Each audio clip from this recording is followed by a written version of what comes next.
Israel se aproxima de um acordo de paz, coisa que foi anunciada ontem já amplamente pela imprensa em língua inglesa e outras no exterior. No entanto, hoje há uma ofensiva grande, um bombardeio também na faixa de Gaza, mas além dele uma ofensiva em maior escala no Líbano. Eu quero passar com vocês por alguns dos detalhes que até mesmo que a gente tem. Então a gente tem aí essa matéria da agência F falando de que o exército israelense ataca Beirute em meio a expectativas de um cessar-fogo no Líbano. A agência F espanhola, aí a matéria então também em espanhol. Mas a gente tem mais informação a respeito do assunto, a matéria do Epoch Times Brasil também traz informação a respeito do assunto. O que acontece é que ontem foi anunciada a possibilidade de um cessar-fogo, não com o Hamas no sudoeste de Israel, mas com o Hezbollah, outro grupo terrorista que desde o dia 8 de outubro de 2023, um dia após o atentado do Hamas, naquele 7 de outubro do ano passado, tem também trocado fogo com Israel. Claro, sem uma invasão na mesma escala que houve com o Hamas, porém, ainda assim, o Hezbollah é talvez a organização terrorista mais bem equipada do mundo, uma que surge no bojo da tensão da região com o financiamento do Irã, e uma que cresce e se desenvolve para ter talvez o principal arsenal, como eu dizia, entre as organizações terroristas não só da região, mas do planeta, com tentáculos que se estendem mundo afora, desde o Sudeste Asiático, mesmo a América Latina, aonde foi vista acusada de envolvimento nos dois principais atentados terroristas da história da nossa região. 92 em Buenos Aires, Embaixada Israelense, e 94, novamente em Buenos Aires, a AMIA, a Associação Mutual Israelita Argentina.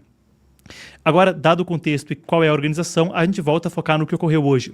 Conforme se discutia a possibilidade de uma trégua, e ainda se discute, nesse instante, enquanto eu converso com vocês ao vivo, o gabinete do premier Benjamin Netanyahu se reúne para dar o ok final, o último aceite nesse tratado de paz. Fico até de olho aqui enquanto eu converso com vocês para ver se ele não sai a qualquer momento.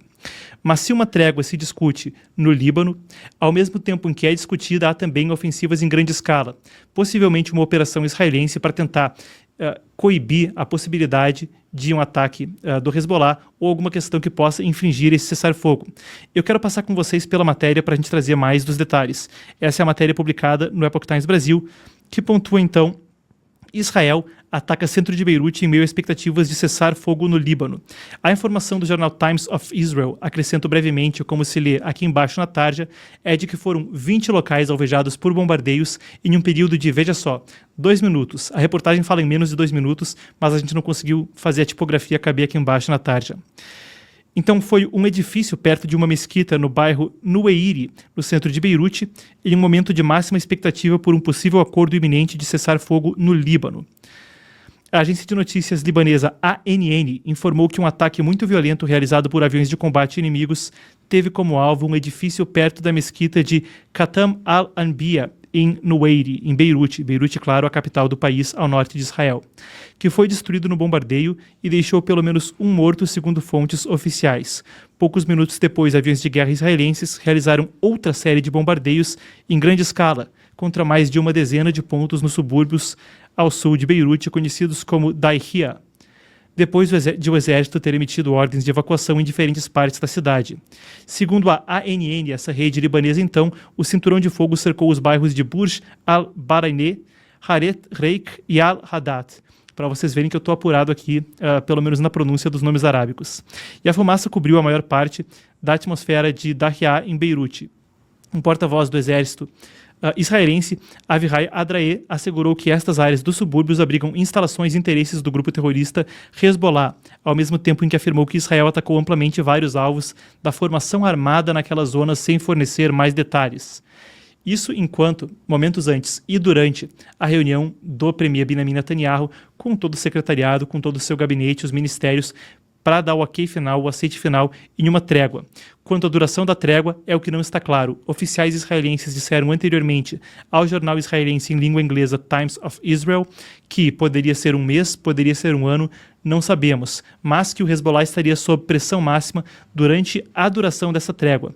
Pressão máxima visando impedir, de qualquer forma que fosse, que houvesse uma quebra não vantajosa a Israel do cessar-fogo.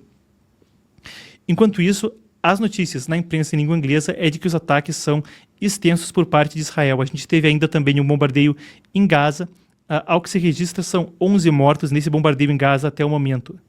Vale a pena a gente adicionar a informação de que é a primeira vez que tropas israelenses que também se movimentam por terra no sul do Líbano chegam ao rio Litani, uma demarcação territorial, uma parte ali da topografia da região que não se chegava desde 2000, lembrando quando havia ainda a ocupação israelense do sul desse país ao norte.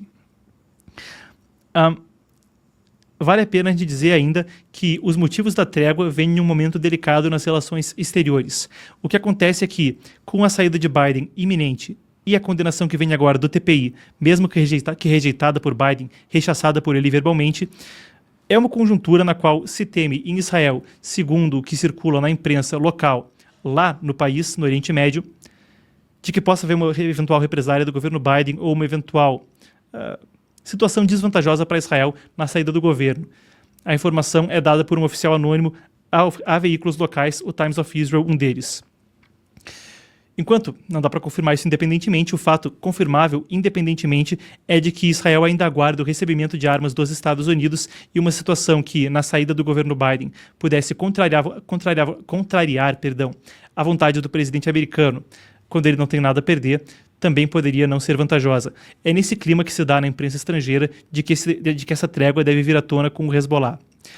A trégua é com o Hezbollah, enquanto isso, na faixa de Gaza, não se discute tanto a questão de um eventual cessar-fogo com bombardeios, assim como houve no Líbano, também seguindo lá, mas sem a possibilidade de um cessar-fogo na sequência.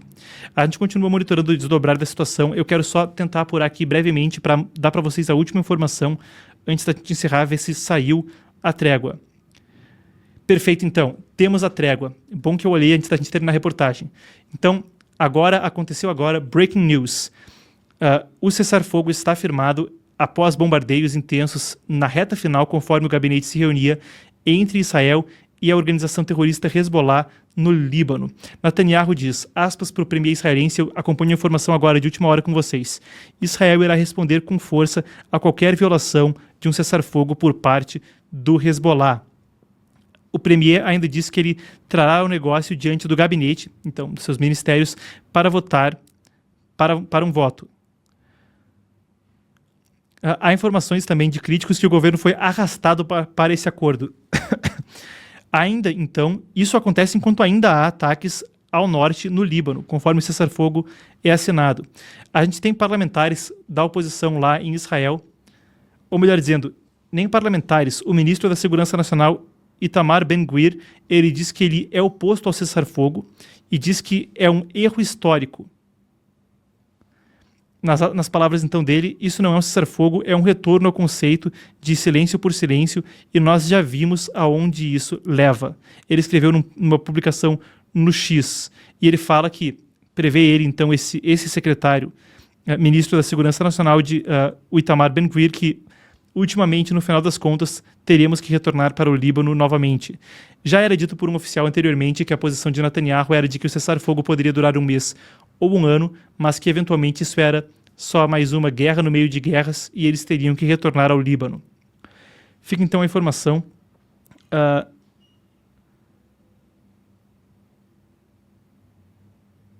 O gabinete ainda se reúne, mas parece confirmado o cessar-fogo, considerado por partes do oficialato israelense um erro histórico.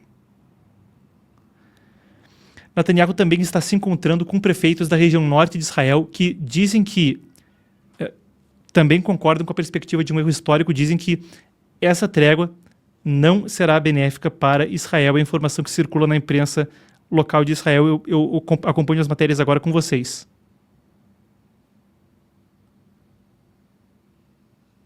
Perfeito, ele visita comunidades ao norte de Israel e os prefeitos não estão satisfeitos. Essa é a informação que tem conforme a história se desenvolve e eu continuarei acompanhando com vocês os próximos desenvolvimentos.